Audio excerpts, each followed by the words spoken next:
আসসালামু আলাইকুম everyone. BPL এর প্লে অফের প্রথম ম্যাচটি আজ দুপুর 1টায় শুরু হতে যাচ্ছে, যেটি হতে যাচ্ছে এলিমিনেটর ম্যাচ, যেখানে পয়েন্ট টেবিলের 3 এবং 4 নম্বরে থাকা দল সিলেট টাইটান্স এবং রংপুর রাইডার্স মুখোমুখি হচ্ছে।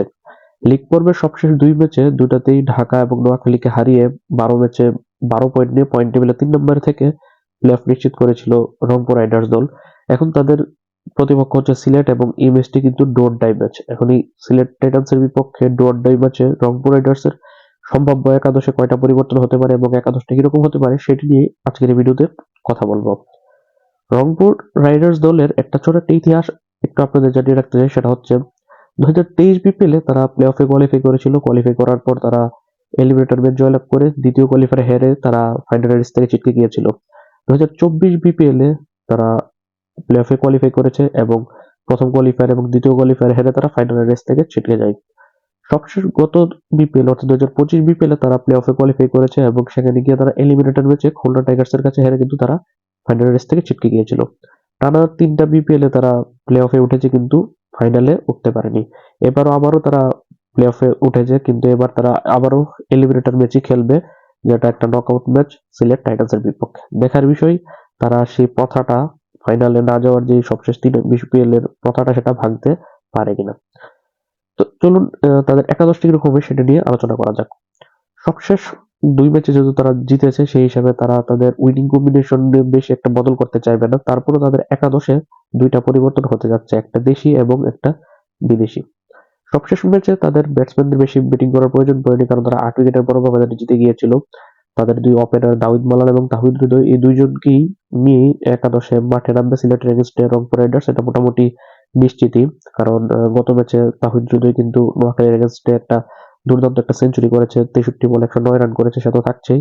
তার ওপেনিং পার্টনার দাউদ মালান গত ম্যাচে ভালো করতে পারেনি, যদিও 17 বলে করেছে 15 রান, কিন্তু ঠিক আগের ম্যাচে ঢাকার বিপক্ষে কিন্তু করেছিল 49 বলে 78 রানের একটা ইনিংস, তাই সেও থাকছে। এই দুইজন ওপেনার ব্যাটসম্যানের সাথে 3 নম্বর পজিশনে আবারও পুনরায় তাদের অধীনে লিটন দাস নামতে যাচ্ছে। লিটন দাস গত ম্যাচে 35 বলে 39 রান করে কিন্তু অপরাজিত ছিল। আর মিডল অর্ডারের দায়িত্বটা পালন করবে খুশদিল শাহ, মাহমুদুল্লাহ রিয়াদ, নুরুল হাসান, এই 3জন ক্রিকেটার। এই 3জন ক্রিকেটারের একাদশ থেকে পরিবর্তন হওয়ার কোনো সম্ভাবনা দেখছি না। খুশদিল শাহ সবশেষ দুই ম্যাচে ব্যাট হাতে বেশি একটা পারফর্ম করার সুযোগ পায়নি। দুইটা ম্যাচই অবর্জিত ছিল। বল হাতে গত ম্যাচে উইকেট না পেলেও 4 ওভারে মাত্র 21 রান দিয়েছে, সে তো থাকছেই। আর অন্যদিকে wicket keeper batsman Nurul Hasan Sohan এবং ব্যাটসম্যান মাহমুদুল্লাহ রিয়াদ গত ম্যাচে দুইজনের কেউই ব্যাট করার প্রয়োজন পড়েনি, তাই এই দুইজনের তো বদল হওয়ার সুযোগ দেখা যাচ্ছে না। তবে গত ম্যাচে মুস্তাফিজুর রহমানের পরিবর্তে তারা নামিয়েছিল ওপেনার ব্যাটসম্যান ইফতেখার হোসেন ইফতিকে, যদিও তাকে ওপেনিং এ নামানো হয়নি, এমনকি সে ব্যাট করারই সুযোগ পায়নি।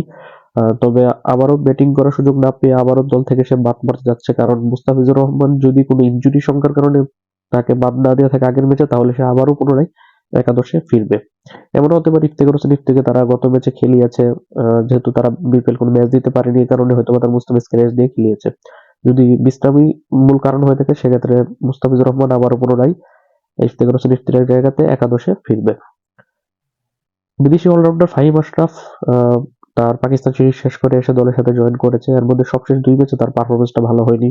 ব্যাট হাতে তো ব্যাটিং করার সুযোগ পায়নি, আর বল হাতে গত ম্যাচে 4 ওভারে কোনো উইকেট শিকার না করেও 33 রান দিয়েছে। এর আগের ম্যাচে দিয়েছে 4 ওভারে 43 রান।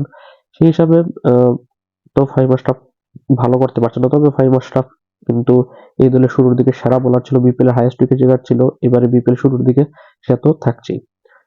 বাকি যে 3জন বোলার রয়েছে, এর মধ্যে থেকে বিদেশি বাঁহাতি পেসার আকিব জাভেদকে হয়তোবা একাদশে নাও দেখা যেতে পারে, কারণ গত ম্যাচে 4 ওভারে 53 রান দিয়ে কোনো উইকেট শিকার করতে পারেনি। প্রচুর রান দিয়েছে, চূড়ান্ত রকমের ফ্লপ হয়েছে।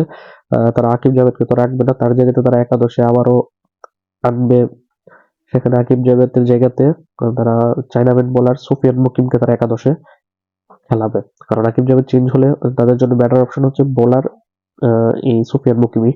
আর দেশীয় যে দুই বোলার রয়েছে, অর্থাৎ জানাতি হাসান নাহিদ রানা এবং মিস্ট্রি স্পিনার আলিসাল ইসলাম, এই দুইজনের মধ্যে কোনো পরিবর্তন হওয়ার সুযোগ দেখা যাচ্ছে না, কারণ আলিসাল ইসলাম গত ম্যাচে 4 ওভার মাত্র 22 রান দিয়ে একটা উইকেট শিকার করেছে, ভালো বোলিং করেছে। অন্যদিকে নাহিদ রানা যদিও গত ম্যাচে এক্সপেন্সিভ বোলিং করেছে, 4 ওভারে 41 রান খরচ করে একটা উইকেট শিকার করেছে, তারপরও সে বাদ পড়বে না, কারণ ঠিক এর আগের ম্যাচে কিন্তু 4 ওভার মাত্র 11 রান দিয়ে 3টা উইকেট শিকার করেছে। এর আগের ম্যাচে 3 ওভার 18 রান দিয়ে 2টা উইকেট শিকার করেছে। 2 ম্যাচে 5 উইকেট শিকার করেছে, গত ম্যাচে 1টা উইকেট শিকার করেছে। সেই সবকিছু মিলিয়ে তারা নাহিদ রানাকে বসাবে বলে মনে হচ্ছে না, এবং মনে হচ্ছে নাকি তাকে বসানোর কোনো প্রয়োজন আমি দেখছি না, একটা ম্যাচ খারাপ যেতেই পারে। সেই সকল কিছু হিসাব করলে এখন একাদশে দুইটা পরিবর্তনই হবে। একটা হচ্ছে তারা এখানে পেসার আকিব জাভেদের জায়গাতে একাদশের মধ্যে আনবে চায়নাম্যান বোলার সুফিয়ান মুকিমকে, অন্যদিকে ইফতেখার হোসেন ইফতির জায়গাতে এখানে পেসার মুস্তাফিজুর রহমানকে একাদশে তারা ইনক্লুড করবে।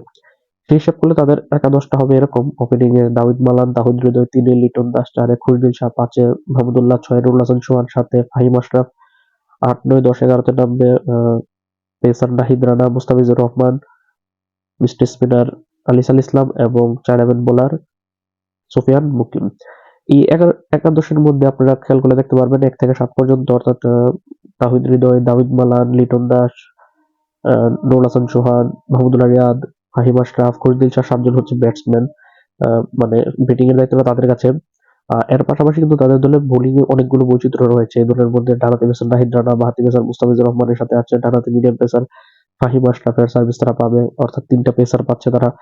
পাশাপাশি স্পিনে তারা বৈচিত্র্য পাবে, কারণ এখানের মধ্যে তারা বাঁহাতি স্পিনার খুরদিন শাহকে পাচ্ছে, ডানহাতি মিস্ট্রি স্পিনার আলিসাল ইসলামকে পাবে। এছাড়া তারা বাঁহাতি লেগ স্পিনার সুফিয়ান মুকিমকে পাবে। পাশাপাশি কিন্তু এখানে মাহমুদুল্লাহ বল করতে পারবে, যদি মাহমুদুল্লাহ রিয়াদকে বোলিং করানো হবে না।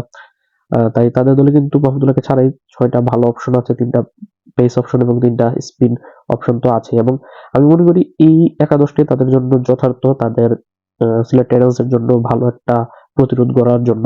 তবে সিলেটকে তারা হারাতে পারবে কিনা এটা তো ম্যাচের পারফরমেন্সই বলে দিবে।